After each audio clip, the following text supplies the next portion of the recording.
Бәріне сәлем достар. Бүгін біз 6 сыныптың қазақ тілінің 10 тарауының 8 параграфын өтетін боламыз. Бүгінгі біздің тақырыбымыз болашақ технологиялары. Бірінші тапсырма. Мәтінді оқыңдар. 2 топқа бөлініп, мәтінде көтерілген мәселені анықтауға бағытталған нақтылау сұрақтарын құрастырыңдар депті. Бізде мәтінді мен оқып қойғанмын. Астындағы енді бұл жердегі көтерілген мәселені анықтауға бағытталған нақтылау сұрақтарын құрастыратын боламыз. Мәтінде көтерілген мәселелер: болашақтағы көлік технологияларының дамуы, жылдам экологиялық таза және ыңғайлы көлік түрлерінің пайда болуы, аспан пойызы мен ұшатын автокөліктің ерекшеліктері. Нақтылау сұрақтары: аспан пойызының басқа пойыздардан айырмашылығы қандай? Ұшатын автокөлік қандай мүмкіндіктерге ие? Бұл көлік түрлерінің адам өміріне пайдасы қандай? Екінші тапсырма.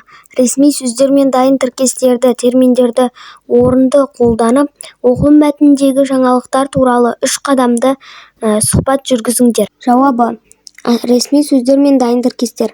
Аспан пойызы сынақтан өткізілді, жаңа технология қолданылды, өндіріс орны жаңа көлікті шығаруға дайындалуда, автопилот басқарады, қуаттылығы жоғары. Талқылау сұрақтары: жаңа көліктердің басты артықшылығы қандай? Аспан пойызының жылдамдығы мен сыйымдылығы қанша? Ұшатын автокөлікті кім басқарады? Үшінші тапсырма. Көркем шығармалардан көп нүктенің қойылатын орындарына байланысты мысалдар табыңдар. Сөйлем соңына қойылатын тыныс белгілерінің қызметін түсіндіріңдер. Жауабы: бәрі де аман, бәрі де орында. Рахмет, Қожахметова.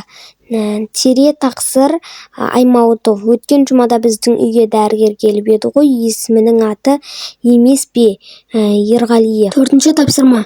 Сөйлем соңына тиісті тыныс белгісін қойып, келесі сөйлемді бас әріппен жазыңдар депті. Жауабы: 21 ғасырды технологиялардың даму заманы деп айтсақ болады. Робот, ақылды ұялы телефон, сымсыз құлаққап, смартфон мен ноутбуктар жылдан жылға жаңарып жетілуде. Келешекте бұл техника құралдарының одан әрі жетіле түсетіні түсінікті. Болашақта роботтардың көбеюі, транспорттың өзі жүруі мүмкін. Сонда адам еңбегі керексіз болып қалады. Сондықтан қоғам талабы адамдарының ой-өрісі мен зияткерлігі болуы тиіс. Бесінші тапсырма. Менің арманымдағы көлік тақырыбында шағын әңгіме жазыңдар. Менің арманымдағы көлік. Менің арманымдағы көлік ұшатын автомобиль. Ол экологиялық таза, ыңғайлы және өте жылдам болу керек.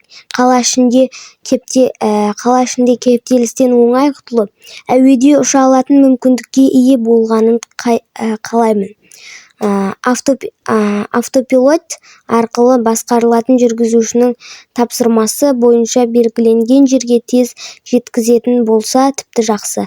Сондай-ақ күн энергиясымен жүретін экологиялық таза модель болғанын қалаймын. Осылайша болашақта көлік технологиялары дамып, адам өмірін әлдеқайда жеңілдетеді деп сенемін.